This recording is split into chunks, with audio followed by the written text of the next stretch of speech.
비가 억수로 쏟아지던 밤이었사옵니다. 산길을 울리는 바퀴 소리, 진흙에 잠긴 수레, 그리고 관아에 닫힌 대문 앞에 서 있던 한 여인의 그림자.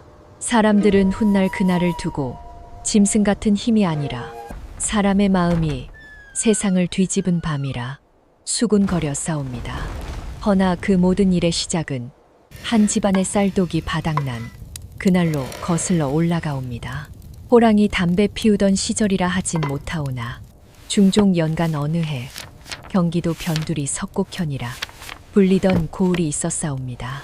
돌이 많아 밭은 거칠고 바람은 매섭고 사람 마음도 팍팍한 곳이라 한 번 기울면 일어서기 어려운 땅이었사옵니다. 그곳에 김가가 살았사온데 본디는 글로 이름을 날리던 집안이라 하여 석곡현의 김진사 댁을 모르는 이가 없다 하던 시절도 있었사옵니다. 하지만 세월이란 것이 사람을 비켜가지 않사옵고 그 집 또한 이름만 남고 살림은 바람 앞 등잔이 되었다 하옵니다. 김가의 사랑채 기둥은 해마다 비틀어졌고 대문짝은 한쪽이 내려앉아 바람만 불면 덜컹덜컹 울어싸웁니다. 곳간에는 거미줄이 먼저 살림을 차렸고 쌀독을 긁어도 겨 한 줌 나오지 않으니 쥐새끼들도 이 집은 맛이 없다며 떠나갈 지경이었사옵니다. 이럴 때 집안의 기둥이 되어야 할 이는 주인어른이라 하겠으나 김가의 주인은 일찍 세상을 떴고 남은 것은 오직 안주인 김씨 부인과 외아들 김도연뿐이었사옵니다. 김씨 부인은 그 성정이 매웠사옵니다. 말끝이 사나워 동네 안악들이 혀를 찾고 눈빛이 독해 아이들조차 문턱을 넘다 뒤돌아설 만큼이었사옵니다. 다만 그 매운 성정 속에는 양반의 체면 하나가 바위처럼 박혀 있었사온데 집이 무너져도 체면은 세워야 한다. 굶어도 얘는 지켜야 한다. 그 고집이 김씨 부인을 살게도 하고 죽게도 하였사옵니다. 문제는 아들 김도현이었사옵니다. 나이는 장성하였으나 손바닥에는 굳은 살 하나 없고 삽을 잡으면 손가락부터 떨리는 사내였사옵니다. 그는 새벽이면 사랑채에 앉아 책장을 넘기며 글이 곧 길이옵니다라 말하곤 했으나 그 글이 밥을 짓지는 못하였사옵니다. 나무가 없으면 불이 꺼지고 불이 꺼지면 밥이 차고 밥이 차면 사람 마음도 차가워지는 법이온데 도현은 그 이치를 머리로만 알 뿐 손으로는 모르고 살았사옵니다. 그렇게 집안이 마르는 사이 빚은 물처럼 불어났사옵니다. 처음엔 쌀 한 섬, 다음엔 장자값, 다음엔 책값이라며 여기저기 손을 벌렸고 마침내는 고리대금으로 유명한 장만석에게까지 손을 뻗게 되었사옵니다. 장만석은 석곡현 장터에서 돈줄을 쥔 자였사온데 웃음은 부드러워도 속은 칼날 같아 한 번 손에 잡힌 이가 빠져나오기가 어려웠사옵니다. 그가 처음 내어준 돈은 겨우 몇백 문에 불과했으나 이자라는 놈이 밤마다 살을 붙여 자라나 어느새 600관이 되어 김가의 목을 죄었사옵니다. 어느 날 아침이었사옵니다. 대문 밖에서 쿵, 쿵, 쿵 문짝이 부서져라 두드리는 소리가 들렸사옵니다. 김씨 부인이 소매를 걷어붙이고 나가니 장만석의 하수인들이 문 앞에 벌떡 서서 코웃음을 치고 있었사옵니다. 그 뒤로 장만석이 느긋하게 걸어 들어오더니 마치 제 집인 양마루 끝에 털썩 앉아 다리를 꼬았사옵니다. 김씨 부인, 날이 지났사옵니다. 무슨 날이란 말이오. 빚 갚을 날이 외다. 600관. 오늘 내놓지 못하면 이 집 문서가 내 손으로 넘어옵니다. 김씨 부인의 얼굴에서 핏기가 싹 가셨사옵니다. 600관이란 것은 그 집이 가진 것이라곤 낡은 기와와 삐걱대는 장롱뿐인 처지에서 하늘을 쥐어짜도 나올 리 없는 돈이었사옵니다. 그럼에도 김씨 부인은 무너지는 집안의 체면을 붙잡고자 마른 침을 삼키며 한마디를 뱉었사옵니다. 우리 집은 본디 선비 집안이요. 사람을 그렇게 몰아붙이는 법이 어디 있단 말이오. 장만석은 부채를 펴며 웃었사옵니다. 선비도 밥은 먹어야 선비 아니겠소. 밥값이 돈이요. 돈이 없으면 문서가 주인인 법이 왜다. 그 말이 떨어지자 하수인 하나가 대문 옆 기둥을 발로 차며 으름장을 놓았사옵니다. 내일부터는 우리가 이 집에 놀러 앉아 살 거요. 라 하니 김씨 부인의 속이 다 들어갔사옵니다. 더구나 안채 뒤편 다락방에서 기척이 느껴졌사온데 김도연이 겁에 질려 숨을 죽이고 있는 것이 분명하였사옵니다. 아들이란 놈이 어미 뒤에 숨어 떨고 있으니 김씨 부인의 분노는 불길처럼 치솟았으나 분노가 돈을 만들지는 못하였사옵니다. 장만석이 마루에 누워 하품을 하며 말하였사옵니다. 해가 지기 전까지만 기다리겠소. 그때까지 돈이 없으면 김씨 부인, 이 집은 비우시게. 그는 진짜 주인처럼 방안을 훑어보며 마치 이미 가진 것처럼 고개를 끄덕였사옵니다. 김씨 부인은 치욕에 몸이 떨렸으나 떨림이 멈출수록 절망만 또렷해졌사옵니다. 바로 그때였사옵니다. 마당 끝 우물가 쪽에서 조심스런 발소리가 들려오더니 동네에서 혼사를 엮기로 이름난 중매 노파가 슬그머니 나타났사옵니다. 그녀는 눈치를 살피며 김씨 부인의 소매를 잡아당기더니 입을 가리고 속삭였사옵니다. 마님, 죽으란 법은 없사옵니다. 무슨 허튼 소리냐. 돈이 나올 구멍이 하나 있사옵니다. 다만 마님 체면에는 흙이 묻을 수도 있사옵니다. 김씨 부인은 순간 눈빛이 매서워졌사옵니다. 체면이란 말을 건드리면 칼이 나가는 이가 김씨 부인이었사온데 지금은 칼보다 빚이 무서운 처지였사옵니다. 김씨 부인은 낮게 물었사옵니다. 말해보거라. 돈이 나오면 체면쯤이야. 오늘만은 묻어두겠다. 노파는 고개를 끄덕이며 말을 이었사옵니다. 백수강 아래쪽 큰 장사를 하는 한가, 간자가 있사온데 그 집에 딸이 하나 있사옵니다. 혼처를 구하되 사위가 아니라 며느리로 보내려 한답니다. 그 조건이 딱 하나, 김가에서 며느리로 받아주기만 하면 장만석에게 진 빚 600관을 한가에서 몽땅 갚아주겠다 하옵니다. 그 말이 끝나자 김씨 부인의 눈이 번쩍 뜨였사옵니다. 600관, 그 숫자가 귀 속에서 쇳소리처럼 울렸사옵니다. 문서를 지키고 조상의 위패를 지키고 석곡현 사람들 앞에서 김가가 쫄딱 망했다는 소리를 막을 수 있는 유일한 줄이었사옵니다. 김씨 부인은 숨을 고르고는 체면을 잠시 접어두는 대신 살아남는 길을 택했사옵니다. 받겠다. 노파가 놀라 되물었사옵니다. 정말이옵니까? 김씨 부인은 입술을 굳게 다물고 고개를 끄덕였사옵니다. 받겠다고 전하거라. 우리 김가는 외아들이요. 대가 끊기면 끝이니 며느리만 들어오면 무엇이든 된다. 노파는 기뻐하면서도 어딘가 찜찜한 얼굴로 말끝을 흐렸사옵니다. 허나 마님, 그 아가씨가 말이옵니다. 덩치가 크면 어떠냐. 김씨 부인이 툭 내뱉었사옵니다. 일을 하면 되지. 약해 빠진 것보단 100배 낫다. 노파는 다시 조심스레 덧붙였사옵니다. 튼튼하기가 보통이 아니옵니다. 김씨 부인은 코웃음을 쳤사옵니다. 눈, 코, 입만 달려있으면 됐다. 당장 나를 잡아라. 그날 석곡현의 바람은 더 차게 불었사옵니다. 김씨 부인은 장만석이 깔아놓은 발밑에서 끝내 혼사라는 칼을 뽑아 들었사옵니다. 칼자루는 체면이었고 칼날은 돈이었사온데 그 칼이 누구의 살을 베게 될지는 그때의 김씨 부인은 알지 못하였사옵니다. 다만 하나, 한가의 딸이 김가로 들어오는 순간부터 이 집안의 운명이 사람 눈이 아니라 사람 마음으로 판가름 나게 될 줄은 아직 누구도 몰랐사옵니다. 백수강 바람은 석곡현 바람과는 결이 달랐사옵니다. 돌밭을 핥는 매서운 바람이 아니라 물내와 장사 소리가 섞여 사람 냄새가 짙은 바람이었사옵니다. 김씨 부인이 중매노파의 말만 붙들고 밤새 뒤척이던 다음 날 해가 뜨기도 전부터 마음이 먼저 장터로 달려가 있던 것도 그 때문이었사옵니다. 한가라. 그 이름 석자가 혀끝에서 굴러다니는 동안 김씨 부인의 속은 이미 체면이 아니라 살기를 계산하고 있었사옵니다. 중매 노파는 손이 빠른 여인이었사옵니다.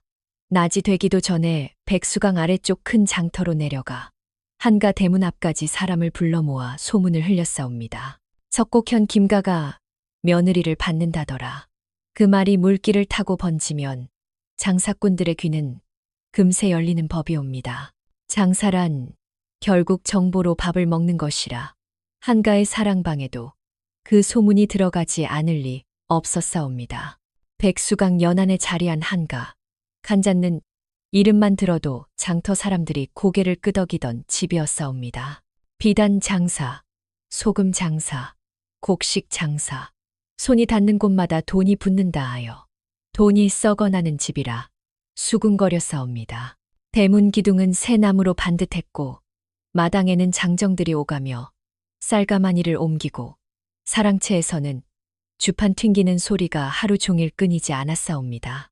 김씨 부인이 평생 지키려 한 체면이 양반의 글자라면 한가의 체면은 쌓인 곡식과 두툼한 돈주머니였사옵니다. 세상은 그렇게 서로 다른 체면으로 굴러가옵니다. 한가의 가장은 한대감이라 불렸사온데 관직을 지낸 적은 없으나 관청 사람들조차 함부로 못 대하던 인물이었사옵니다. 그가 한 번 웃으면 물건 값이 오르고 그가 한 번 찌푸리면 장터가 얼어붙는다 하였사옵니다. 그런데 그런 한가에도 골칫덩이가 있었사옵니다. 바로 장녀 한옥년, 간유렌이었사옵니다. 옥년은 태어날 때부터 남달랐사옵니다. 젖먹이었을 때에도 울음소리가 우렁차 방 안의 등잔불이 흔들렸다 하고 5살 때엔 또래 아이 둘을 양쪽 겨드랑이에 끼고도 멀쩡히 뛰어다녔다 하옵니다. 10살 무렵에는 물동이를 이고 다니는 안악을 보고 그거 무겁지 않사옵니까? 하며 물동이를 빼앗듯 들어올려 우물가까지 옮겼다 하니 그 소문이 백수강 물길을 타고 멀리까지 번졌사옵니다. 사람들은 옥년을 두고 여자인데 어찌 저리 장정 같으냐 라 했고 어떤 이는 더 심하게 장정이 아니라 황소라 비웃기도 했사옵니다. 허나 옥년에게는 이상한 점이 또 하나 있었사옵니다. 힘이 세고 덩치가 크다 해서 성정이 사납기만 한 것이 아니었사옵니다. 말수는 많지 않았고 눈은 맑았사옵니다. 남이 비웃으면 같이 웃지 않았고 남이 업신여기면 이를 갈지도 않았사옵니다. 그저 해야 할 일을 묵묵히 하였사옵니다. 그러니 사람들은 더 수군거렸사옵니다. 저런 애가 시집을 가면 시어머니가 먼저 죽는다. 남편이 부러질 것이다. 혼사감이 아니라 짐꾼이다. 험한 말이 험한 바람처럼 불어도 옥녀는 등에 달라붙지 않았사옵니다. 다만 한대감의 속은 타들어갔사옵니다. 장사꾼 집안이라도 딸을 시집 보내는 일은 체면이었사옵니다. 특히 장녀는 집안의 얼굴이라 혼처가 마땅해야 하옵니다. 허나 옥년의 혼사는 매번 성사되기 어려웠사옵니다.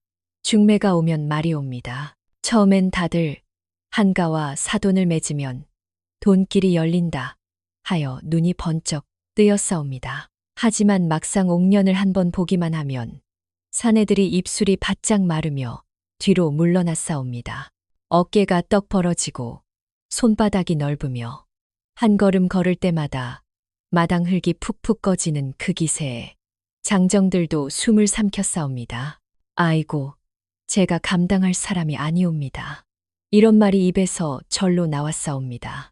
그리하여 한대감은 고민 끝에 차라리 사위를 들이는 길을 포기하고 며느리로 보내는 길을 택하게 되었사옵니다. 사위로 들이면 집안 안에서 평생 소문이 떠돌 터이고 며느리로 보내면 멀리 보내는 셈이니 입방아가 덜하겠다 생각한 것이옵니다. 그러던 차에 석곡현 김가의 소문이 들어온 것이었사옵니다. 몰락한 양반가, 외아들, 빚 600관, 한대감의 머릿속 주판알이 탁탁 튀기기 시작했사옵니다. 한대감은 단순히 선심을 쓰는 사람이 아니었사옵니다. 장사는 장사로, 계산은 계산으로 하는 이였사옵니다. 그는 생각했사옵니다. 김가는 체면이 급하고 나는 딸의 혼처가 급하다. 서로 급한 것이 맞물리면 길이 열리는 법이로다. 그러니 딸을 보내되 그냥 보내지는 않겠다는 뜻이었사옵니다. 조건이 붙었사옵니다. 김가가 옥년을 며느리로 받기만 하면 장만석에게 진 빚 600관을 한가가 갚아주겠다. 대신 혼사는 빨리, 말썽은 없게, 그리고 옥년을 함부로 내치지 못하게 하겠다. 겉으론 혼사요, 속으론 계약이었사옵니다. 중매 노파가 한가 사랑방에 앉아 말을 꺼냈을 때 한대감은 느긋하게 차를 마시며 물었사옵니다. 김가라, 그 집이 정말로 우리 딸을 받을 기세가 있사옵니까? 노파가 손바닥을 비비며 웃었사옵니다. 마님이 목숨줄 잡는 심정으로 받겠다고 하옵니다. 빚이 목까지 찼사온데 체면이 무슨 소용이겠사옵니까? 한대감은 고개를 끄덕였사옵니다. 좋소. 그럼 내가 갚아주겠소. 600관. 깔끔하게. 노파가 눈을 번쩍 뜨며 물었사옵니다. 대감마님, 어찌 그리 선뜻. 한대감의 입꼬리가 아주 조금 올라갔사옵니다. 선뜻이 아니라 살 길이니라. 우리도 저들도 그리하여 혼사는 정해졌사옵니다. 이 소식이 백수강 장터에 퍼지자 장사꾼들이 혀를 찼사옵니다. 한가가 그 큰딸을 결국 보내는구나. 김가가 빚 갚으려고 며느리를 산 셈이네. 양반이 상민 집 딸을 받는다. 세상 많이 변했구나. 말들이 사람보다 먼저 달려갔사옵니다. 한편 석곡현 김가에서는 김씨 부인이 하루에도 12번 마음이 뒤집혔사옵니다. 낮에는 돈만 갚으면 된다 하며 이를 악물었다가 밤에는 상민 집안 딸이 우리 대문을 넘는다 생각하면 속이 뒤틀렸사옵니다. 그럼에도 장만석이 마루에 눕던 모습을 떠올리면 다시 이를 깨물고 결심했사옵니다. 받아야 한다. 받아야 산다. 체면이란 것은 배가 부를 때 지키는 것이지. 배가 고플 때는 목숨이 먼저였사옵니다. 김도연은 더 심했사옵니다. 그는 소문만 듣고도 얼굴이 새하얘졌사옵니다. 덩치가 크다더라. 장정 같다더라. 황소랑 씨름해도 이긴다더라. 그런 말이 들릴 때마다 도연의 목이 바짝 말랐사옵니다. 그는 속으로 생각했사옵니다. 나는 책장 넘기는 손인데 저 여인은 장작을 뿌리째 뽑는 손이라면 내 팔이 부러지지 않을까. 사람은 모르는 일을 가장 무서워하는 법이옵니다. 그러나 도연이 할 수 있는 것이라곤 어미 뒤에 서서 침만 삼키는 것뿐이었사옵니다. 그리고 드디어 혼례날이 다가왔사옵니다. 석곡현 김가의 마당은 잔치라 하기에는 너무 초라했사옵니다. 천막도 누더기였고 상위에 올릴 음식도 넉넉지 못했사옵니다. 동네 사람들은 축하보다 구경이 앞서 몰려왔사옵니다. 빚 갚으려고 며느리 들인다더라. 백수강 큰딸 온다더라. 그들의 눈은 축예금보다 소문을 더 사랑했사옵니다. 해가 한참 기울 무렵이었사옵니다. 저 멀리 고갯마루에서 행렬이 보이기 시작했사옵니다. 처음엔 다들 웃었사옵니다. 오나보다 하며. 그러나 가까워질수록 웃음은 사라지고 입이 벌어졌사옵니다. 보통 가마 하나라면 두 사람이 메어도 넉넉한데 그날 가마는 달랐사옵니다. 장정, 4명이 가마채를 붙들고 있었사온데 그들이 매는 것이 아니라 버티는 꼴이었사옵니다. 땀은 한겨울에도 비오듯 쏟아졌고 다리는 갓 태어난 송아지처럼 후들거렸사옵니다. 가마가 한 발자국 다가올 때마다 땅이 쿵 울리는 듯 했사옵니다. 사람들은 서로 눈을 마주쳤사옵니다. 이건 사람이 타는 가마가 맞나? 그때 가마꾼 하나가 돌부리에 발을 헛디뎌 비틀거렸사옵니다. 악, 다리야. 순간 균형이 무너졌사옵니다. 가마가 한쪽으로 기울며 내려앉으려는 찰나. 우지끈 가마 밑바닥에서 나무가 찢기는 소리가 터져 나왔사옵니다. 땅에 닿기도 전에 밑판이 먼저 견디지 못하고 뻥 뚫려버린 것이었사옵니다. 사람들은 어이쿠 하고 뒤로 물러났사옵니다. 그리고 그 구멍 사이로 기둥 같은 다리 두 짝이 툭 떨어져 흙바닥에 박혔사옵니다. 가마가 찌그러지고 가마꾼들은 튕겨나갔사옵니다. 먼지가 자욱한 가운데 가마 안에서 누군가가 휴하고 숨을 길게 내쉬는 소리가 들려싸웁니다. 이윽고 가마 뚜껑이 툭 던져지듯 열리고 한 여인이 천천히 몸을 일으켰사옵니다. 그녀가 바로 한옥년이었사옵니다. 옥년은 사람 키보다 한 뼘은 더 커 보였사옵니다. 어깨는 떡 벌어져 장수의 갑옷을 입혀도 맞을 듯했고 팔뚝은 웬만한 산의 허벅지보다 굵었사옵니다. 흰 홀레 옷은 터질 듯 팽팽했고 머리에 쓴 족두리는 마치 작은 떡 한 조각처럼 보였사옵니다. 그녀가 한 걸음 옮길 때마다 마당 흙이 푹 꺼지는 듯 했사옵니다. 옥년은 아무 일도 아니라는 듯 먼지를 털며 말하였사옵니다. 아이고, 좁아 터져서 다리에 쥐가 나는 줄 알았사옵니다. 그 우렁찬 목소리에 김가 마당은 숨을 죽였사옵니다. 김씨 부인의 손에서 담뱃대가 툭 떨어졌사옵니다. 동네 사람들 속에서 누군가가 중얼거렸사옵니다. 저게 여인이냐, 곰이냐, 또 누군가는 가마꾼이 살아있는 게 용하네 하고 입을 틀어막았사옵니다. 하지만 옥녀는 그 수군거림을 모르는 듯 또는 알아도 상관없다는 듯 곧장 김씨 부인 앞으로 걸어와 큰 절을 올렸사옵니다. 어머님, 며느리 옥년이 인사 올리옵니다. 받아 주시옵소서. 그녀가 절을 하는 순간 흙먼지가 폭하고 일어나 마당을 덮어싸웁니다. 김씨 부인은 무의식적으로 뒤로 한 발 물러났사옵니다. 겁이 나서가 아니라고 스스로를 속였으나 손끝이 떨리는 것은 감추지 못했사옵니다. 김씨 부인의 속은 이렇게 외쳤사옵니다. 600관은 갚았사오나 내 집이, 내 살림이, 내 체면이 저 몸집을 감당할 수 있단 말인가. 그때 중매 노파가 김씨 부인 귀에 대고 속삭였사옵니다. 마님, 이제 돈줄은 끊겼사옵니다. 며느리는 들어왔사옵니다. 남은 건 마님 마음뿐이옵니다. 김씨 부인은 이를 악물었사옵니다. 겉으로는 고개를 끄덕이며 냉정한 목소리를 냈사옵니다. 그래, 왔으면 들어오너라. 그러나 그 말 끝에는 환영이 아니라 경계가 서려 있었사옵니다. 김씨 부인은 옥년을 식구로 받아들인 것이 아니었사옵니다. 빚을 갚아준 대가로 들어온 짐이라 여겼사옵니다. 돈이 들어왔으니 며느리가 들어온 것뿐. 그 계산이 김씨 부인의 가슴 속에서 딱딱 맞아 떨어지고 있었사옵니다. 그날 해질 무렵 장만석의 사람이 김가 대문 앞에 나타났사옵니다. 그는 한가에서 보낸 돈 주머니를 받아들고는 눈을 가늘게 뜨며 말했사옵니다. 600관 확실히 받았소. 김가 문서는 오늘로 살았소. 그리고는 비웃음 같은 웃음을 흘리며 돌아갔사옵니다. 그 뒷모습이 사라지자 김가 마당엔 잠깐 평온이 내려앉는 듯 했사옵니다.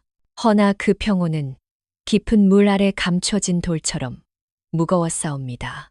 돈이 문제였던 날은 끝났사옵니다. 이제부터는 사람이 문제가 될 터였사옵니다.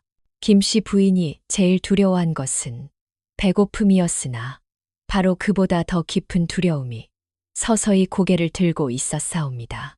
저 덩치 큰 며느리가 그 힘으로 이 집안의 주인이 되어버리지는 않을까. 시어머니가 며느리 눈치를 보는 날이 오지는 않을까. 세상에서 가장 견디기 어려운 굴욕이 남의 손에 목숨이 잡히는 것이라면 김씨 부인에게는 며느리 손에 체면이 잡히는 것, 이 바로 그런 굴욕이었사옵니다. 옥녀는 그날 밤 좁은 안채에 들어와 조용히 앉았사옵니다. 겉으로는 태어나였으나 그녀도 느끼고 있었사옵니다. 이 집안의 공기는 따뜻하지 않았사옵니다. 빚은 갚았으되 마음은 갚지 못했사옵니다. 사람들은 자신을 며느리가 아니라 짐승 같은 몸집으로 먼저 보았사옵니다. 허나 옥녀는 입을 열어 변명하지 않았사옵니다. 변명은 힘없는 자의 말이라 여겼는지 아니면 말로는 바뀌지 않는 눈을 이미 많이 보아왔는지 그저 고개를 숙였사옵니다. 그리고 그 순간 김가의 운명은 이미 바뀌기 시작했사옵니다. 김씨 부인이 선택한 혼사는 빚을 끊어냈사오나 그 대신 새로운 사슬을 들여놓은 것이었사옵니다. 그 사슬이 목을 조일지 집을 묶어 세울지 아직은 아무도 알지 못하였사옵니다. 다만 하나, 석곡현 사람들이 두고두고 입에 올릴 말이 생겼사옵니다. 한가의 큰딸이 김가로 들어갔다지. 그 집 이제 어찌 되려나. 사람들의 혀끝에서 시작된 이야기는 이내 피와 땀과 눈물로 이어져 훗날 백수강의 며느리라 불리며 전해지게 될 것이었사옵니다. 그리고 그 다음 날 김씨 부인의 마음속에 맺힌 경계는 마침내 칼이 되어 며느리에게 첫 시련을 내리게 되옵나니 그 이야기는 다음 판에 풀어드리겠사옵니다. 옥년이 김가 대문을 넘은 그날 밤 석곡현 바람은 유난히도 찼사옵니다. 빚을 갚았다 하여도 겨울은 겨울이요 체면을 세웠다 하여도 굶주림은 굶주림이라. 사람 사는 일은 늘 한치 앞이 어두운 법이옵니다. 마당 구석에는 깨진 가마 조각이 그대로 널브러져 있었고 대청 끝에는 김씨 부인이 떨어뜨린 담뱃대가 누군가 주워 올려놓지도 못한 채 식은 채만 품고 있었사옵니다. 그날 김가의 공기는 사람의 숨보다도 먼저 경계로 가득 차 있었사옵니다. 김씨 부인은 새벽부터 눈을 떴사옵니다. 아니, 잠을 제대로 잤다 하기 어려웠사옵니다. 벽 하나를 사이에 두고 새로 들어온 며느리 옥년의 숨소리가 들렸기 때문이옵니다. 그 숨소리가 크다, 작다의 문제가 아니었사옵니다. 그저 저 아이가 내 집안에 있다는 사실 자체가 김씨 부인의 잠을 깨우는 북소리였사옵니다. 김씨 부인은 자리에 앉아 한참을 생각했사옵니다. 빚은 끊었으나 대신 며느리를 들였사옵니다. 며느리는 들어왔으나 내 집안의 위아래가 바뀌면 어찌하나. 세상에서 제일 무서운 것은 굶주림이 아니라 내 자리가 흔들리는 것. 이라 김씨 부인은 그렇게 믿는 여인이었사옵니다. 아침 햇살이 마당에 비치자 김씨 부인은 곧장 광으로 들어갔사옵니다. 먼지 쌓인 물건들을 헤집고 뒤적이다가 낡은 도끼 하나를 꺼내 들었사옵니다. 언제부터 있었는지도 모를 녹슨 도끼였사온데 날이 빠져 뭉툭하기가 다듬이 방망이 같았사옵니다. 날이라고는 없어 나무를 찍으면 나무가 베이는 것이 아니라 도끼가 튕겨 나갈 꼴이었사옵니다. 김씨 부인은 그 도끼를 손바닥으로 툭툭 쳐보며 입가에 아주 얄미운 미소를 걸었사옵니다. 사람은 힘이 세도 굶기면 꺾이는 법이니라. 그 말은 누구에게 한 말도 아니었사옵니다. 다만 자기 속의 두려움을 달래려 한 김씨 부인 자신의 주문 같은 것이었사옵니다. 잠시 뒤 부엌에서 물소리가 들리더니 한옥년이 마당으로 나왔사옵니다. 그녀는 머리를 단정히 묶고 소매를 걷어올린 채 마치 어제부터 이 집에 살아온 사람처럼 조용히 움직였사옵니다. 덩치가 크다 하나 동작은 덜컥거리지 않았사옵니다. 그저 묵직했사옵니다. 김씨 부인은 일부러 목을 가다듬고 며느리를 불렀사옵니다. 옥년아. 옥년이 고개를 숙였사옵니다. 예, 어머님 부르셨사옵니까? 김씨 부인은 도끼를 마당 한가운데로 툭 던졌사옵니다. 우리 김가에는 법도가 있사옵니다. 새 며느리가 들어오면 효심을 보이기 위해 첫날 장작을 해오는 것이 도리이옵니다. 해지기 전까지 뒷산에서 장작을 산더미처럼 해오너라. 말끝은 부드러운 듯 했으나 속은 칼날이었사옵니다. 그런 법도는 없었사옵니다. 그냥 굶기고 지치게 하고 너도 별 수 없는 여인임을 알게 하려는 속셈이었사옵니다. 옥년이 도끼를 집어들고 한번 살펴보았사옵니다. 손가락으로 나를 문지르니 붉은 녹가루가 후두둑 떨어졌사옵니다. 옥년이 조심스레 물었사옵니다. 어머님, 도끼가 많이 무디옵니다. 이 도끼로는 김씨 부인이 말을 끊었사옵니다. 정성이 있으면 바위로도 나무를 벤다 하옵니다. 군말 말고 다녀오너라. 못해오면 오늘 저녁은 국물도 없을 줄 알라. 옥년은 더 묻지 않았사옵니다. 고개를 깊이 숙였사옵니다. 명 받들겠사옵니다. 그게 첫 시험이었사옵니다. 옥년이 대문을 나서자 김씨 부인은 마루에 앉아 어깨를 가볍게 흔들며 숨죽여 웃었사옵니다. 덩치가 크면 뭐하나, 굶으면 다 똑같지. 그렇게 생각한 것이옵니다. 뒤편에서 김도연이 기어 나오듯 나타났사옵니다. 얼굴은 창백했고 눈에는 겁이 잔뜩 들어 있었사옵니다. 어머니, 너무 심하신 것 아니옵니까? 김씨 부인은 눈을 흘겼사옵니다. 입 다물어라. 너 같은 놈이 집안을 이 꼴로 만든 것 아니냐. 며느리가 집안을 살리든 집안을 뒤집든 먼저 그 기세를 꺾어야 한다. 김도연은 더 말하지 못했사옵니다. 그는 어미 앞에서도 늘 약했고 며느리 앞에서는 더 약할 사내였사옵니다. 해가 중천에 올랐사옵니다. 김씨 부인은 일부러 장독대 뒤로 걸어가며 귀를 기울였사옵니다. 나무 찍는 소리가 들려오길 바랐으나 들리는 것은 바람 소리뿐이었사옵니다. 속으로 비웃음이 스쳤사옵니다. 그래 못하겠지. 그러니 저녁이 가까워질수록 김씨 부인은 속으로 계산했사옵니다. 오늘 굶기고 내일은 더 시키고 그러다 보면 저 덩치도 꺾이겠지. 그런데 해가 서쪽으로 기울 무렵 대문 밖에서 이상한 소리가 들려왔사옵니다. 쿵, 쿵. 땅이 울리는 듯한 소리였사옵니다. 김씨 부인이 마루 끝으로 나가보니 저 멀리서 한옥년이 걸어오고 있었사옵니다. 아니, 걸어온다고 말하기가 부족했사옵니다. 그녀는 장작을 들고 오는 것이 아니라 나무를 끌고 오고 있었사옵니다.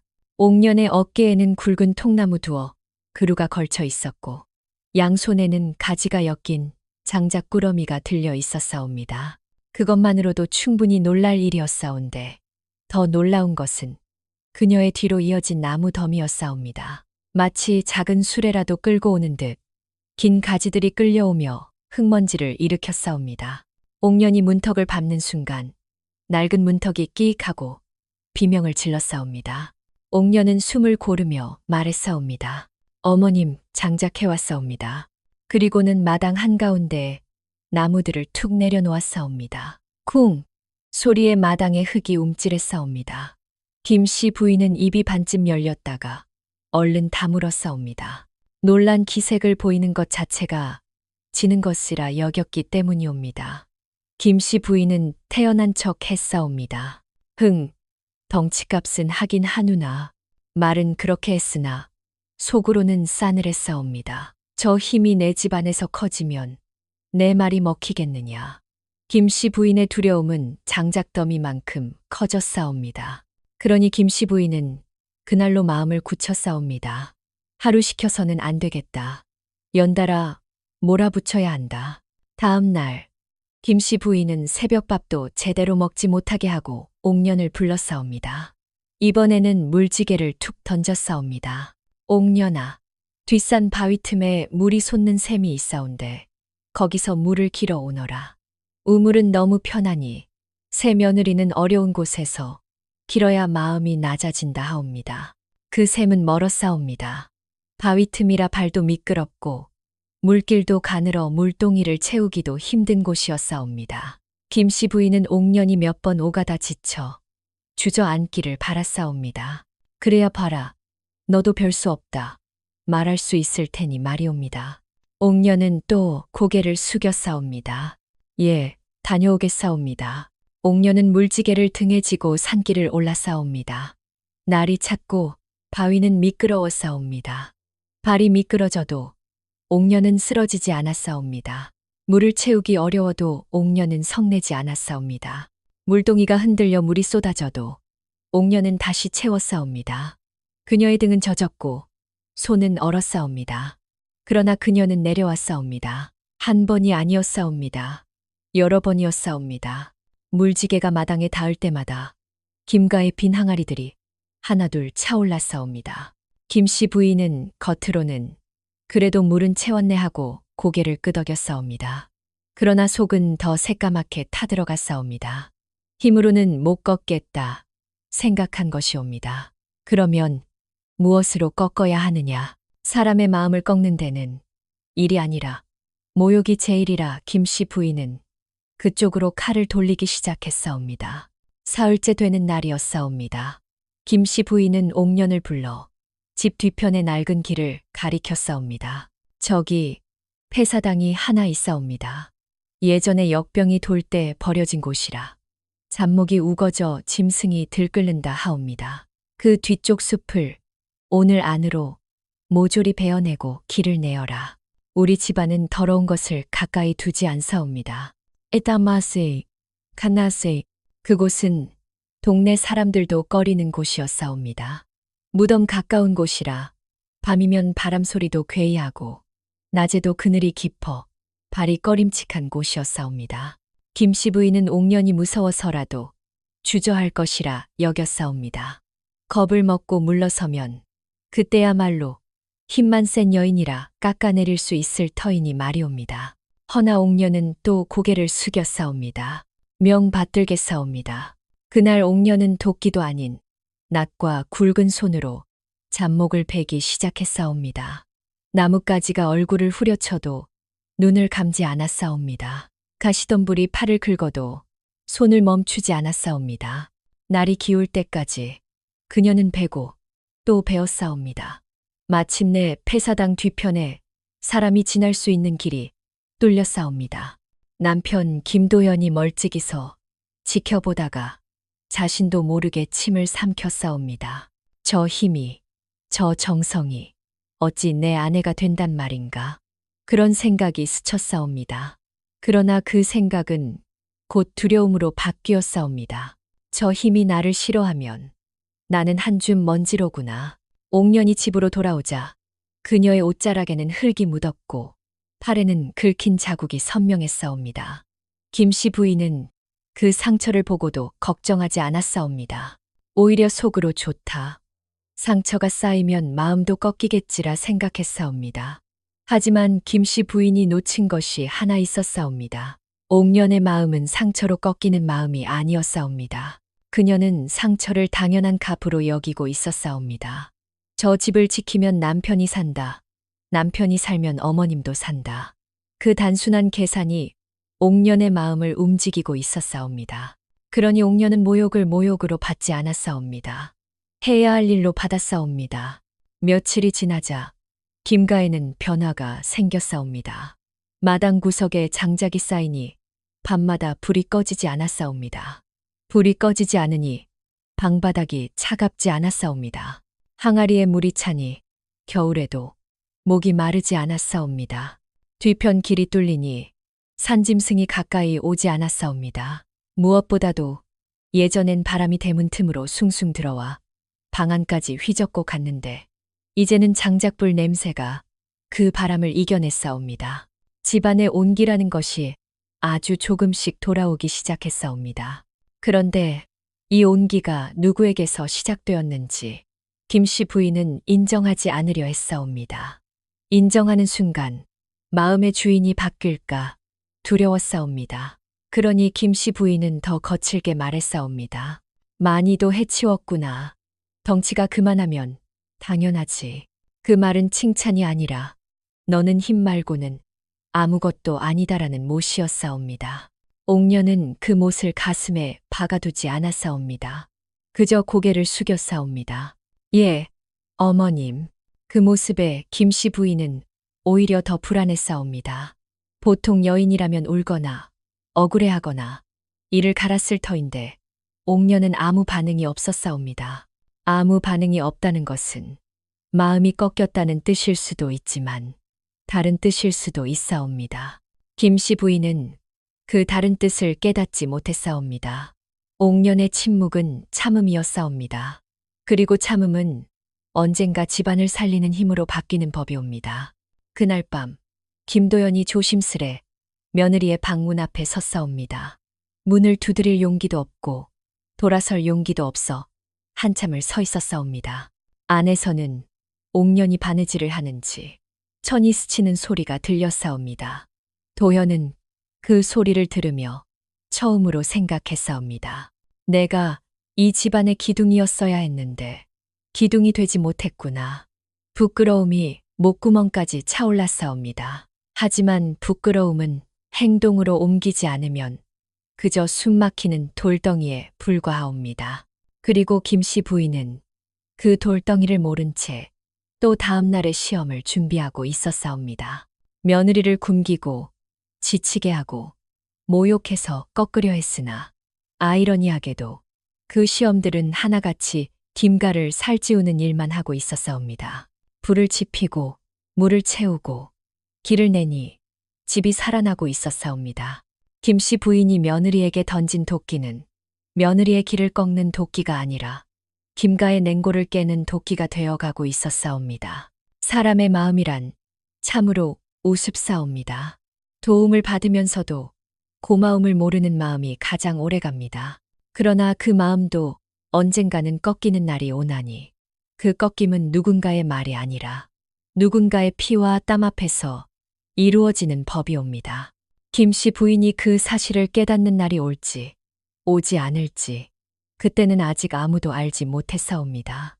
다만 하나, 석곡현의 겨울이 조금 덜 추워진 것은 분명했사옵니다. 그리고 그 덜 추워진 겨울을 만든 이가 누구인지 김가 마당에 장작더미와 가득 찬 물항아리가 이미 말하고 있었사옵니다. 다음 판에서는 이 힘으로 겨울을 버틴 김가가 어떻게 굶주림이라는 더 큰 벼랑을 만나게 되는지, 그리고 그 벼랑 앞에서 옥년의 힘이 어디까지 쓰이게 되는지 그 이야기를 풀어 올리겠사옵니다. 겨울을 넘기고 봄 기운이 백수강 물가에 스미기 시작하였사옵니다. 장작더미가 마당 한쪽에 높게 쌓여 밤마다 방바닥이 덜 차가워졌으나 김가의 형편은 아직 살았다 하기 어려웠사옵니다.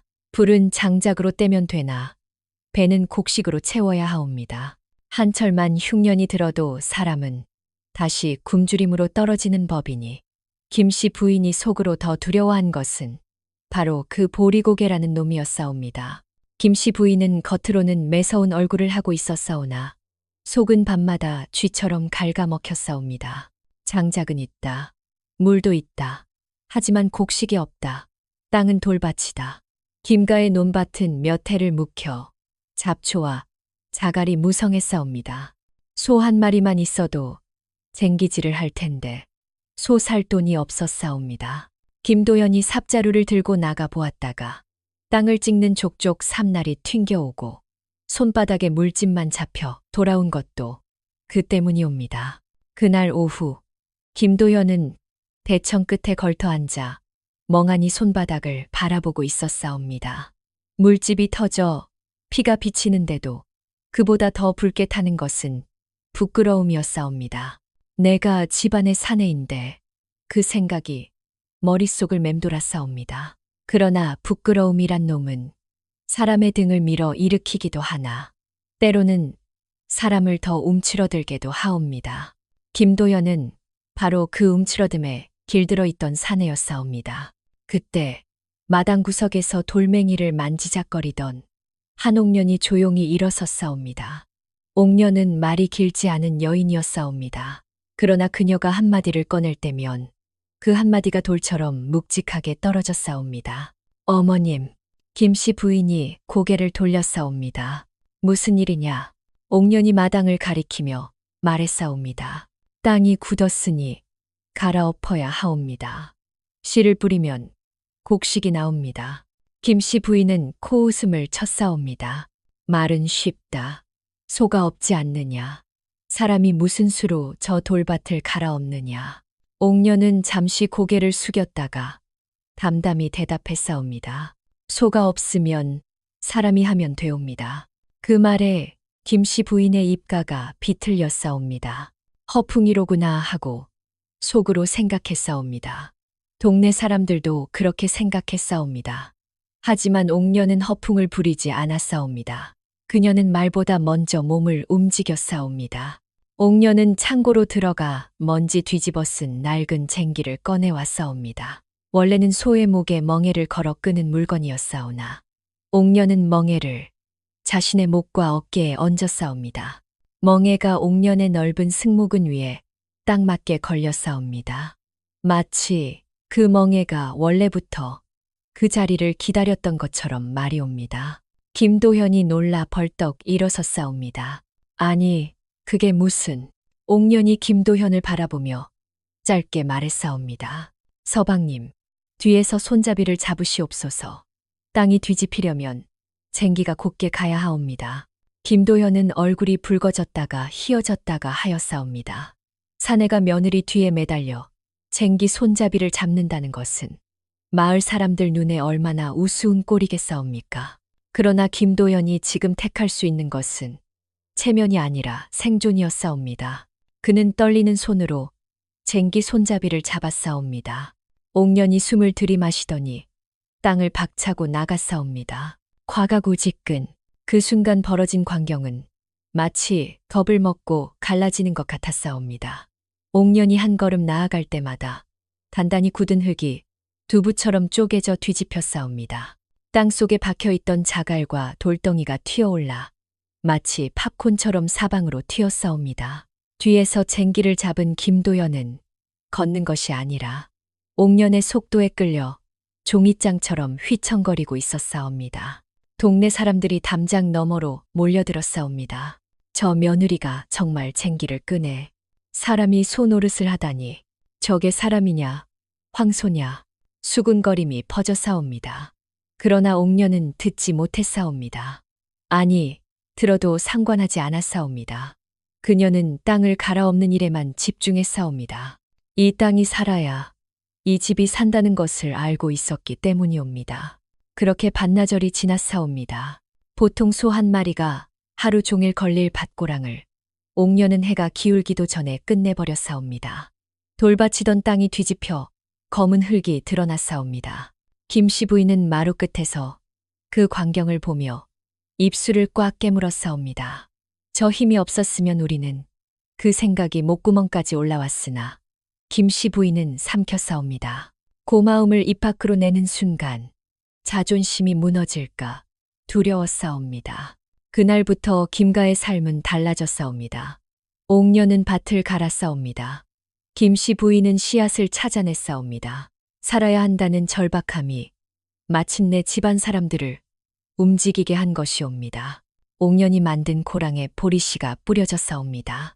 잡초를 뽑고 물기를 내고 돌을 골라내는 일도 이어졌사옵니다.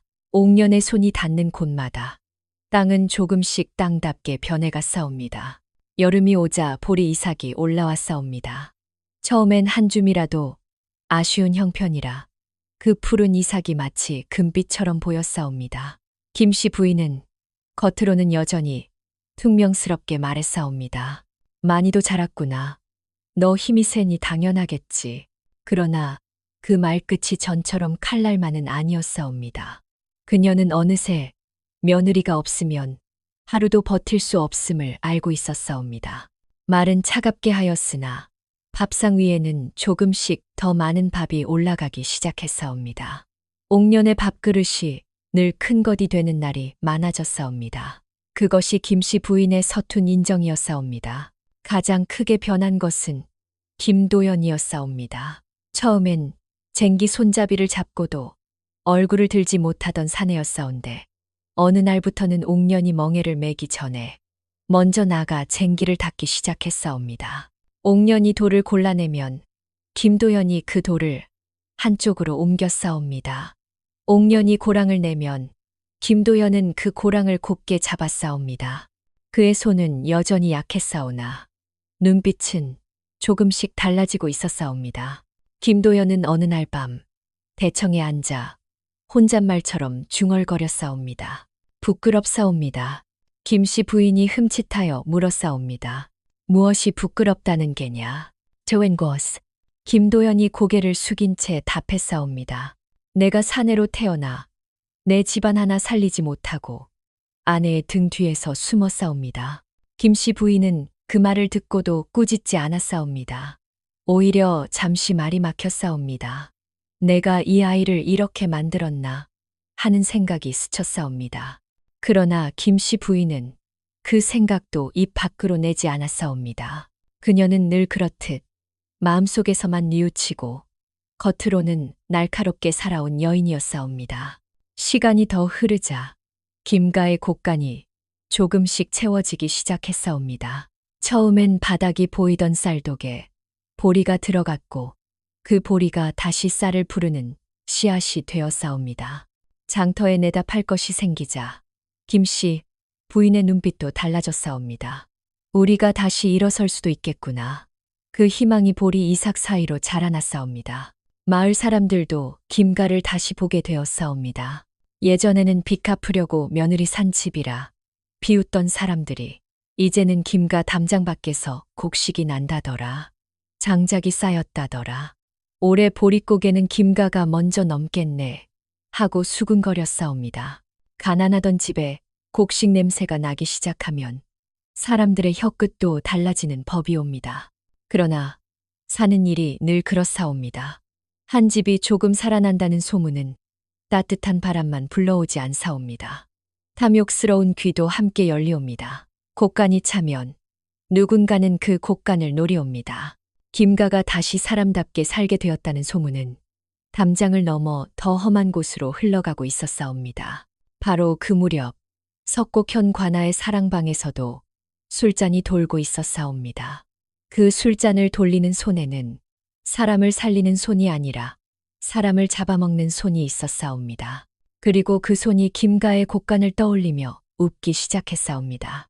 김가가 먹고 살 수 있게 된 것은 사실상 옥년의 피땀이 쌓인 결과였사옵니다. 그러나 세상은 그 피땀을 곧장 축복으로만 돌려주지 않사옵니다. 다음 판에서는 살아난 김가가 어떤 누명을 뒤집어 쓰고 그 누명이 어떻게 집안을 다시 벼랑 끝으로 몰아붙이는지 그 시작을 풀어올리겠사옵니다. 김가의 곡간에 곡식 냄새가 돌기 시작하자 바람의 결도 달라졌사옵니다. 따뜻한 봄바람만 부는 줄 알았더니 그 바람 속에는 썩은 욕심의 냄새도 함께 섞여 있었사옵니다. 사람 사는 세상에서 곡식이 모이는 곳에는 늘 그 곡식을 노리는 눈이 모이기 마련이옵니다. 김가는 그 이치를 너무 늦게 깨달았사옵니다. 그의 초여름, 석곡현에 새로 부임한 현령이 있었사옵니다. 이름은 이라 하였사온데 얼굴은 번드르르 하나 눈빛은 살기 어린이였사옵니다. 부임 첫날부터 그는 관아뜰에 서서 이렇게 말했사옵니다. 이 고을은 내가 다스린다. 나의 말이 곧 법이요. 나의 손이 곧 하늘이니라. 백성들은 고개를 숙였으나 그 숙임 속에는 존경이 아니라 두려움이 들어 있었사옵니다. 백규철은 혼자서 탐욕을 부리지 않았사옵니다. 그는 이미 오래전부터 장만석과 한패가 되어 있었사옵니다. 장만석은 김가의 옛 빚을 쥐고 흔들던 고리대금업자여 백규철은 그 빚을 핑계 삼아 백성의 피를 빨아먹는 관이었사옵니다. 둘은 술상 앞에서 웃으며 말하였사옵니다. 요즘 김가가 살아난다지 보리밭이 섰다더라. 곡간이 찬다더라. 그 말끝마다 웃음은 점점 얇아지고 눈빛은 점점 날카로워졌사옵니다. 장만석이 혀를 차며 말했사옵니다. 내가 그 집 문석까지 삼키려 했는데 한가의 큰딸 하나 때문에 판이 틀어졌소이다. 백규철이 잔을 기울이며 대답했사옵니다. 문서야 다시 만들면 되지 않소. 집안은 사람으로 무너뜨리는 법이니. 그리하여 음모는 그날 밤 사랑방에서 조용히 만들어졌사옵니다. 칼과 몽둥이가 아니라 누명이라는 것이 준비되었사옵니다. 누명은 피를 묻히지 않고도 사람을 죽이는 가장 깨끗한 칼이옵니다. 며칠 뒤 새벽녘 김도현은 평소처럼 밭으로 나갈 채비를 하고 있었사옵니다. 옥녀는 새벽밥을 짓고 있었고 김씨 부인은 장독대 옆에서 장작을 살피고 있었사옵니다. 그때 대문 밖에서 쿵쿵 소리가 울렸사옵니다. 문을 두드린 것이 아니라 발로 찬 소리였사옵니다. 열어라. 관아에서 나왔다. 그 소리에 김가의 아침이 산산이 부서졌사옵니다. 문을 열기도 전에 문짝이 떨어져 나가고 포졸 여럿이 물밀듯이 들이닥쳤사옵니다. 그들의 손에는 창과 오라줄이 들려 있었고 눈에는 사람을 사람으로 보지 않는 기색이 서려 있었사옵니다. 포졸 대장이 소리쳤사옵니다. 죄인 김도현은 나와라. 관곡을 훔친 죄로 체포한다. 김도현은 그 자리에서 얼어붙었사옵니다. 아니옵니다. 저는 그런 적이 없사옵니다. 김씨 부인이 앞으로 나서며 울부짖었사옵니다. 이게 무슨 날벼락이옵니까? 우리 아들은 글만 읽던 아이요. 곡식 훔칠 배포가 없는 아이옵니다. 그러나 포졸들은 들으려 하지 않았사옵니다. 오라줄이 김도현의 팔을 휘감았사옵니다. 김도현은 끌려가며 옥년을 보았사옵니다. 그 눈빛에는 살려달라는 말도 억울하다는 말도 담기지 못했사옵니다. 다만 미안함 하나만 남아 있었사옵니다. 옥년이 앞으로 나섰사옵니다. 잠깐만 기다려 주시옵소서.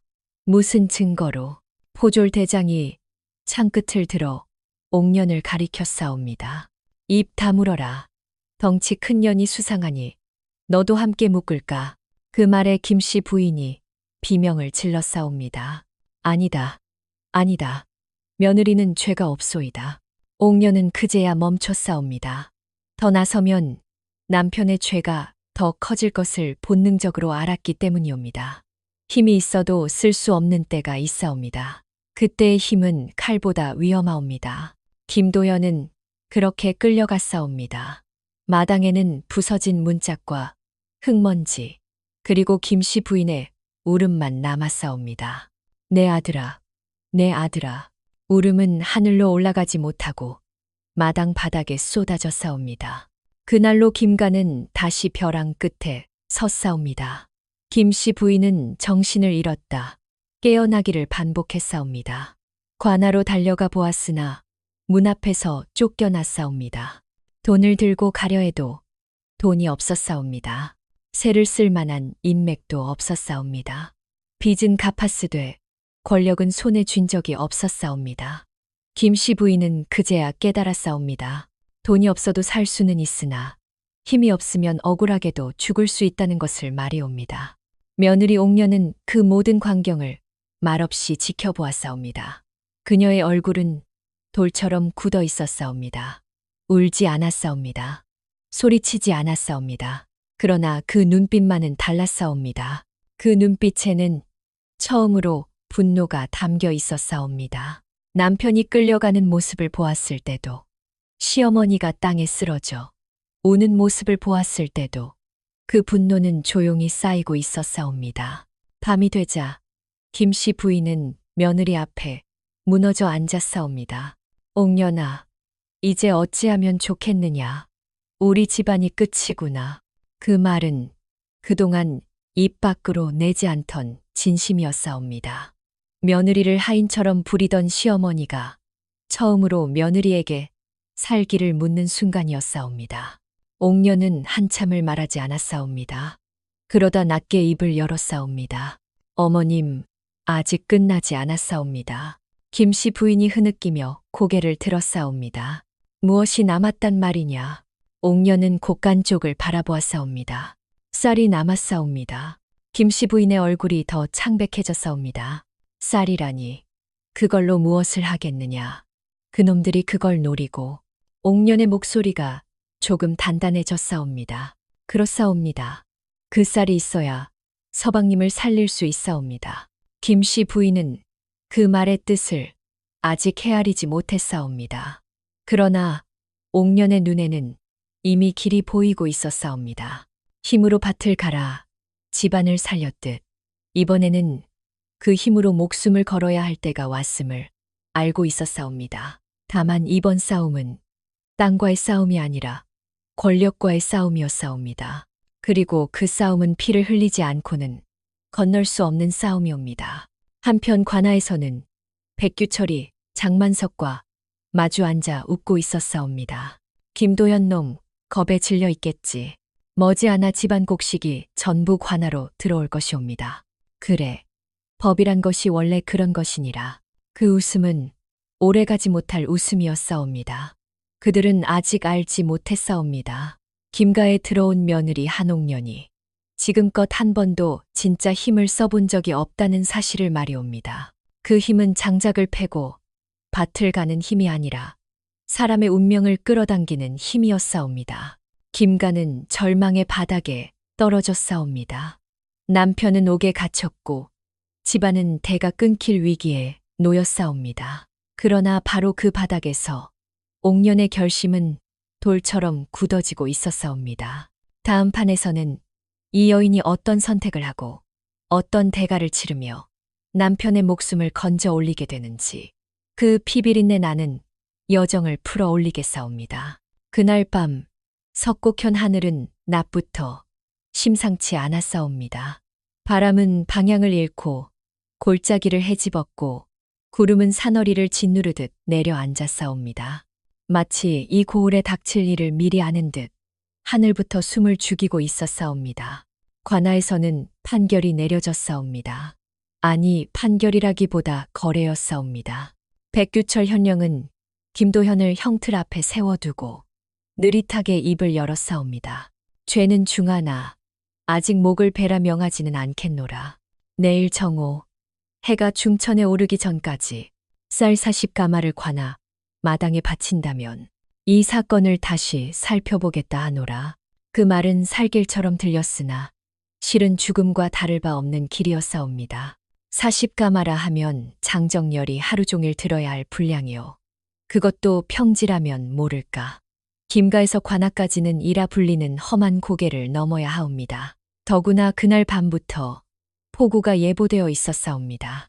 김씨 부인은 그 말을 듣자마자 관아 마루에서 주저앉았사옵니다. 40가마라니 사람을 죽이려는 것이지 살리려는 것이 아니옵니다.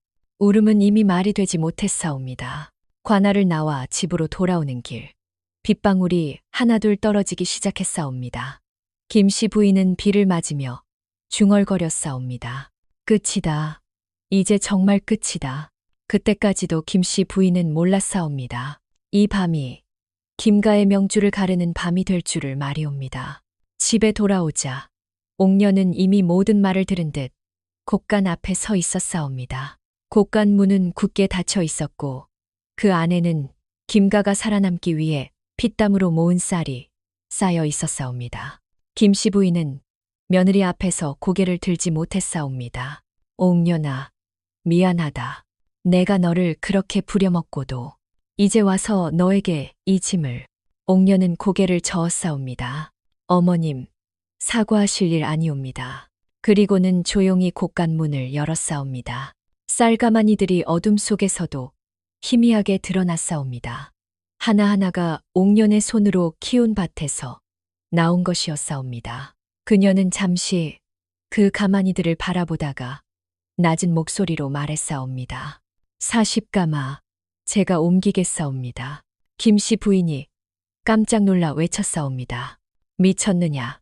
비도 이렇게 오고 흑풍령은 지금 사람이 가다 죽는 고개다. 옥녀는 대답하지 않았사옵니다. 그저 한 가마니를 들어 올려 어깨에 메었사옵니다. 쌀가마니의 무게가 어깨를 짓눌렀사옵니다. 보통 장정둘이 들어야 할 무게였사옵니다. 그러나 옥녀는 이를 악물지 않았사옵니다. 그저 숨을 고르고 다음 가마니를 준비했사옵니다. 서방님이 기다리고 계시옵니다. 그 말 한마디로 김씨 부인의 다리는 풀려버렸사옵니다. 그녀는 며느리의 앞을 가로막지 못했사옵니다. 밤이 깊어질수록 비는 더욱 거세졌사옵니다. 하늘은 구멍이라도 난 듯 물을 쏟아부었고 산길은 이미 진흙탕이 되어 있었사옵니다. 흑풍령으로 오르는 길목에는 물이 넘쳐 계곡과 길의 경계가 사라지고 있었사옵니다. 옥녀는 첫 가마니를 메고 산길로 들어섰사옵니다. 발이 진흙에 빠질 때마다 쑥 소리가 났사옵니다. 한 걸음 내디딜 때마다 쌀가마니가 어깨를 찢듯 눌렀사옵니다. 비는 곧 피처럼 차갑게 내려 피부를 때렸사옵니다. 가마니에 거친 삼배가 어깨를 쓸어 살결이 벗겨졌사옵니다. 이내 피가 배어나와 빗물과 섞였사옵니다. 그러나 옥녀는 뒤돌아보지 않았사옵니다. 흑풍령 중턱에 이르자 산이 울부짖기 시작했사옵니다. 토사가 무너져 내리는 소리가 천둥과 뒤섞여 들렸사옵니다. 돌이 굴러내려와 길을 막기도 하였사옵니다. 옥녀는 가마니를 내려놓지 않았사옵니다. 돌을 밀어내고 무너진 흙을 발로 다지며 길을 만들었사옵니다. 그 손과 발은 이미 피와 진흙으로 범벅이 되었사옵니다. 사람이라면 멈췄을 길이었사옵니다. 그러나 옥녀는 사람이기 전에 아내였사옵니다. 서방님, 그 이름을 속으로 부를 때마다 다리는 다시 움직였사옵니다.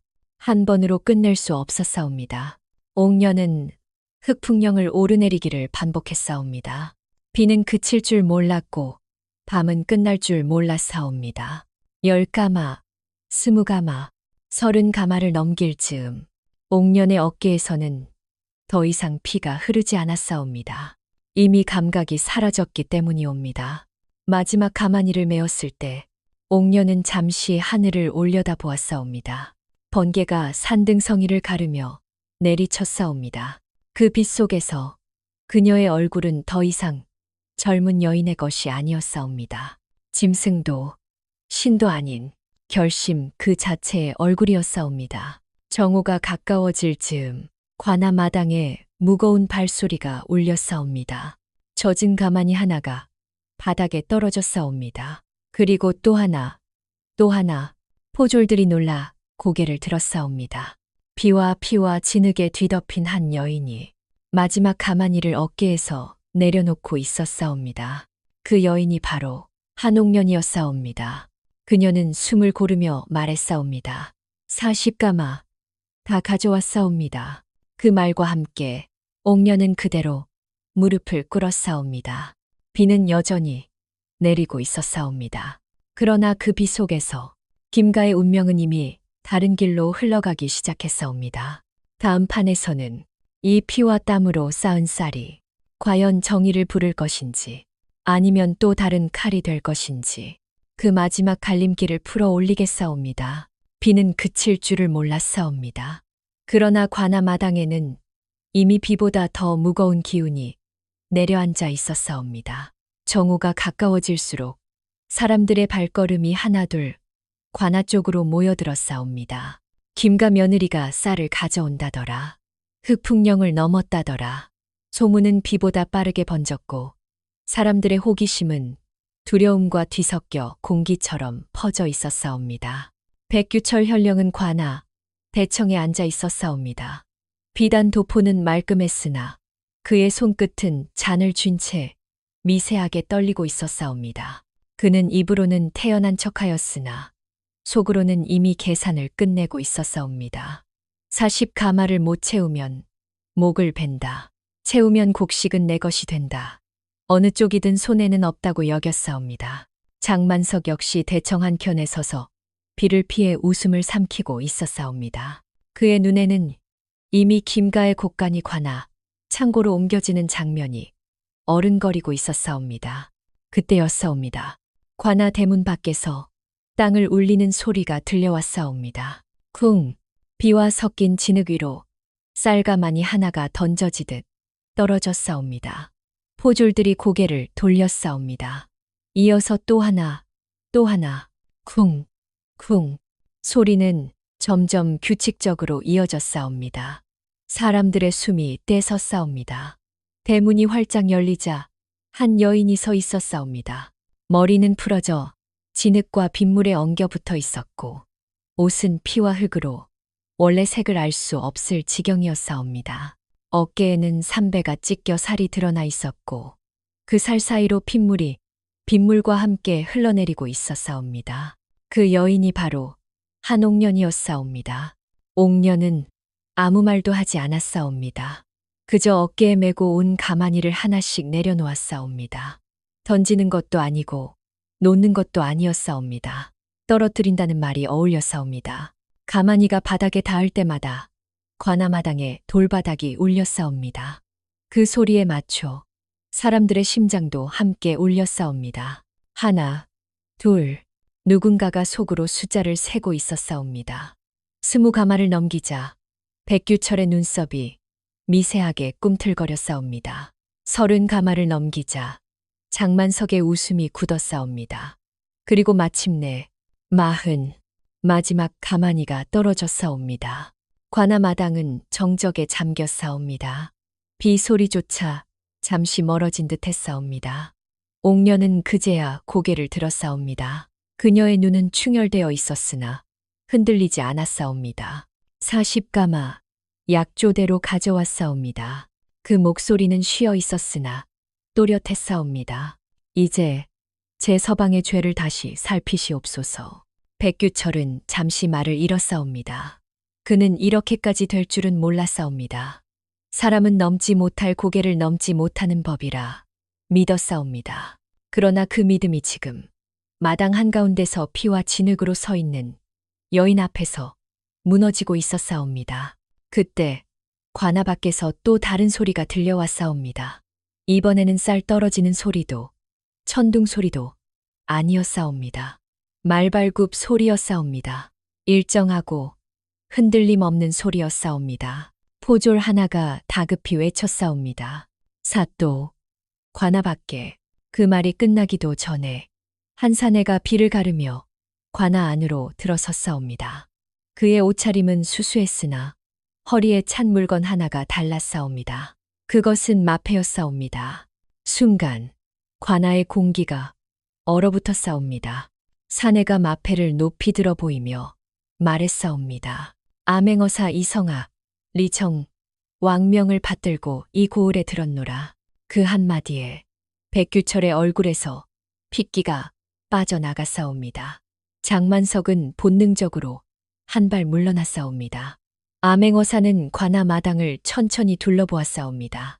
쌀가마니들, 피투성이 여인, 웅성거리는 백성들, 그 모든 것을 눈에 담은 뒤 옥년 앞으로 다가왔사옵니다.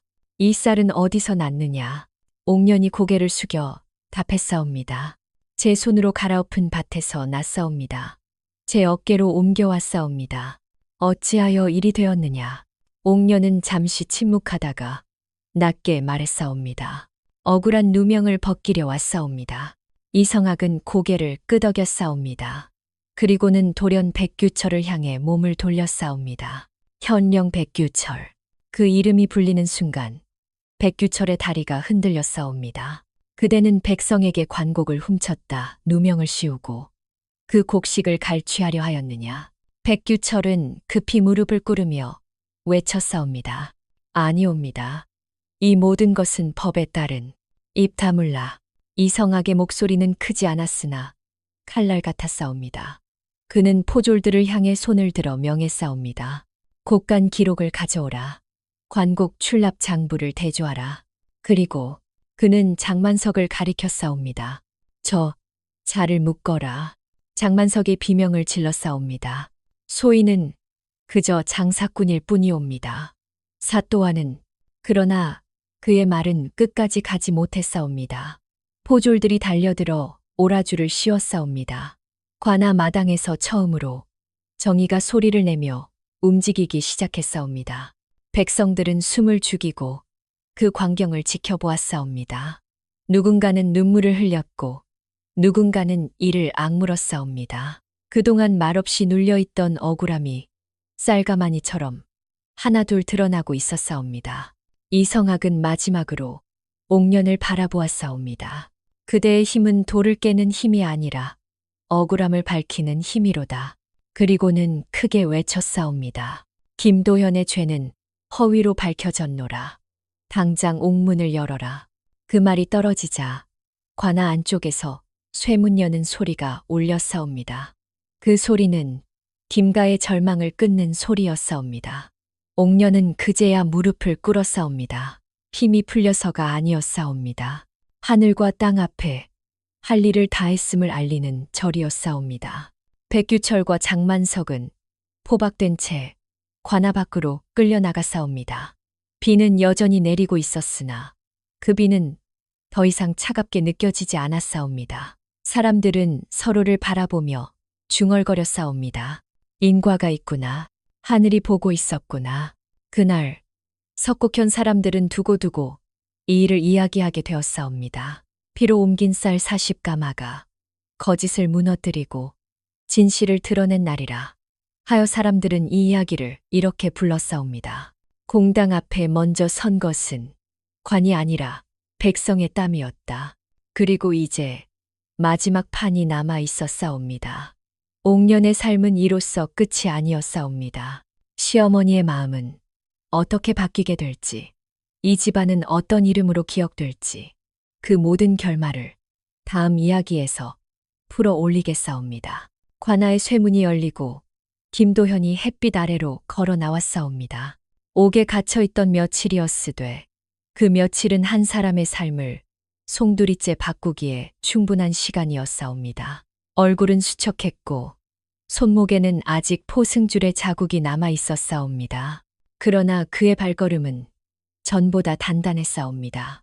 억울함이 벗겨진 사람의 걸음이 그러하옵니다. 그를 가장 먼저 맞이한 이는 한옥년이었사옵니다. 옥년은 말없이 서방의 앞에 섰사옵니다. 둘은 오래 서로를 바라보았사옵니다. 울음도 웃음도 없었사옵니다. 다만 서로의 숨이 확인되자 살아있음을 확인한 사람들처럼 고개를 깊이 숙였사옵니다. 김도현이 떨리는 목소리로 말했사옵니다. 미안하옵니다. 나 때문에 당신이. 옥년은 고개를 저었사옵니다. 서방님, 살아나오셨으니 그로 조카옵니다. 그 말은 위로가 아니라 사실이었사옵니다. 이 집안은 살아있음 하나로 다시 이어졌사옵니다. 관아 마당에는 아직 사람들이 남아있었사옵니다. 백규철과 장만석이 포박된 채 끌려나가는 모습을 지켜본 이들이었사옵니다. 누군가는 고개를 끄덕였고 누군가는 땅을 보며 한숨을 내쉬었사옵니다. 억울함이 풀리는 자리에 기쁨만 있는 법은 아니옵니다. 그 억울함을 오래 삼킨 이들의 마음은 풀리는 순간에도 무겁기 마련이옵니다. 암행어사 이성학은 마지막으로 김도연을 불러 세웠사옵니다. 그대는 무죄로다. 그러나 이 고을이 그대를 이렇게 만들었다는 사실은 잊지 말라. 김도연은 깊이 절을 올렸사옵니다. 잊지 않겠사옵니다. 이성학은 옥년을 향해 고개를 돌렸사옵니다. 그대는 사람을 살렸다. 그러나 그 힘을 자랑하지 말라. 자랑하는 순간 복은 떠나는 법이니라. 옥년은 다시 한번 고개를 숙였사옵니다. 명심하겠사옵니다. 그날 해가 기울 무렵 김가는 다시 집으로 돌아왔사옵니다. 대문은 부서진 채였고 마당은 여전히 진흙투성이었사옵니다. 그러나 그 집 안에는 예전에는 없던 기운이 돌고 있었사옵니다. 두려움 대신 숨이 있었고 절망 대신 시간이 있었사옵니다. 사람은 시간이 생기면 다시 살아갈 수 있사옵니다. 김씨 부인은 안채 마루에 앉아 있었사옵니다. 며칠 사이에 머리가 더 새어 있었고 눈매는 전보다 낮아져 있었사옵니다. 그녀는 김도현을 보자마자 울음을 터뜨렸사옵니다. 내 아들아. 그 울음은 기쁨의 울음이 아니었사옵니다. 지난날의 오만과 두려움이 한꺼번에 쏟아지는 울음이었사옵니다. 김도현은 어머니 앞에 무릎을 꿇으려 했사옵니다. 그러나 그보다 먼저 김씨 부인이 자리에서 내려왔사옵니다. 그리고 그 다음에 일어난 일은 이 집안에서 누구도 예상하지 못한 일이었사옵니다. 김씨 부인이 한옥년 앞에 섰사옵니다. 잠시 침묵이 흘렀사옵니다. 옥년은 고개를 숙인 채 움직이지 않았사옵니다. 김씨 부인의 손이 떨렸사옵니다. 그 손은 며느리에게 도끼를 던지던 손이었고 물지개를 메우던 손이었사옵니다. 그 손이 이제 천천히 바닥을 향해 내려갔사옵니다. 김씨 부인은 무릎을 꿇었사옵니다. 마당의 공기가 얼어붙었사옵니다. 김도연이 놀라 외쳤사옵니다. 어머니. 그러나 김씨 부인은 고개를 들지 않았사옵니다. 바닥을 향해 이마를 대고 말했사옵니다. 내가 너를 사람으로 보지 않았다. 내가 너를 며느리로 들인 것이 아니라 빚을 갚는 물건으로 여겼다. 내 눈이 어두웠다. 그 말 한마디 한마디가 김씨 부인의 체면을 하나씩 부수고 있었사옵니다. 그리고 마침내 그녀는 입을 열어 그 말을 꺼냈사옵니다. 일어나거라. 내 며느리, 아니, 내 집안의 며느리, 아니라 내 자식이로다. 그 말이 떨어지자 옥년의 어깨가 처음으로 흔들렸사옵니다. 그녀는 울지 않으려 했사옵니다. 그러나 사람의 마음은 버텨온 세월만큼 흔들리는 법이옵니다. 옥년은 조심스레 김씨 부인을 부축했사옵니다. 어머님, 고개를 드시옵소서. 김씨 부인은 고개를 들었사옵니다. 눈물과 콧물이 엉켜 있었으나 그 얼굴은 전보다 가벼워 보였사옵니다. 사람은 잘못을 인정하는 순간 늙기도 하지만 가벼워지기도 하옵니다. 그날 이후 김가의 살림은 달라졌사옵니다. 옥녀는 더 이상 시험 받는 며느리가 아니었사옵니다. 집안의 일을 정하고 밭의 순서를 정하고 곳간의 문을 여닫는 이가 되었사옵니다. 김씨 부인은 여전히 말이 매서웠으나 그 말 끝에는 더 이상 가시가 없었사옵니다. 그만 쉬어라. 그건 내가 하마. 그 말들이 이 집안에서는 가장 큰 변화였사옵니다. 김도현 또한 달라졌사옵니다. 그는 더 이상 아내의 등 뒤에 숨지 않았사옵니다. 쟁기 손잡이를 잡는 손은 여전히 거칠지 않았으나 매일같이 잡았사옵니다. 그는 말했사옵니다. 부끄러움을 잊지 않겠사옵니다. 그 부끄러움은 그를 짓누르지 않고 앞으로 밀어내는 힘이 되었사옵니다. 시간이 흘러 김가는 석곡현에서 곡식이 넉넉한 집으로 불리게 되었사옵니다. 그러나 그 집은 곡식만 나누지 않았사옵니다. 흉년이 들면 먼저 문을 열었고 억울한 일이 생기면 먼저 나서 말했사옵니다. 옥녀는 늘 앞에 서지 않았사옵니다. 그러나 사람들이 뒤를 돌아보면 늘 그 자리에 그녀가 있었사옵니다. 기둥이란 그런 것이옵니다. 눈에 띄지 않아도 없으면 무너지는 법이옵니다. 백규철과 장만석은 먼 곳으로 끌려갔다 하옵니다. 그 이후로 그들의 이름은 석곡현에서 입에 오르내리지 않았사옵니다. 악행이란 벌을 받는 순간보다 잊히는 순간에 완성되는 법이옵니다. 이 이야기는 그렇게 끝났사옵니다. 그러나 사람들은 끝이라 하지 않았사옵니다. 겨울밤 불가에 모이면 어른들은 아이들에게 이 말을 전했사옵니다. 사람의 복은 얼굴에 있지 않다. 손과 어깨와 남 몰래 흘린 땀에 있다. 모양을 보고 사람을 재지 말아라. 그리고 또 이렇게 덧붙였사옵니다. 악한 자는 반드시 그 악으로 돌아가고 참은 자는 반드시 그 참음으로 살아난다. 인과는 한치도 어긋나지 않느니라. 사람들은 이 이야기를 두고 김가의 복을 가져온 여인을 이렇게 불렀사옵니다. 김가의 복을 부른 여인, 한옥년. 아이말, 그 이름은 크게 남지 않았사옵니다. 다만 오래 남았사옵니다. 전설처럼 떠다니지 않았으되 사람들의 삶 속에서 조용히 증명되었사옵니다. 이 이야기가 전하는 바는 크고도 분명하옵니다. 사람의 복과 덕은 얼굴에 있지 않고 말솜씨나 신분에도 있지 않사옵니다. 남이 보지 않는 자리에서 얼마나 참고 견뎠는지, 타인의 짐을 대신 지며 마음을 굽혔는지, 그 땀과 인내가 결국 삶의 무게를 바꾸는 법이옵니다. 한옥년은 힘이 세어 복을 얻은 것이 아니라 힘을 남을 살리는 데 쓰고도 원망하지 않았기에 복이 스스로 찾아온 것이옵니다. 반대로 권세와 탐욕으로 남을 짓밟은 자들은 잠시 웃었을 뿐, 그 웃음은 결국 자기 발등을 찍는 칼이 되었사옵니다. 그러니 모양으로 사람을 재지 말고 잠깐의 이익으로 인연을 저울질하지 말라는 것이 이 이야기가 남긴 가장 큰 가르침이옵니다.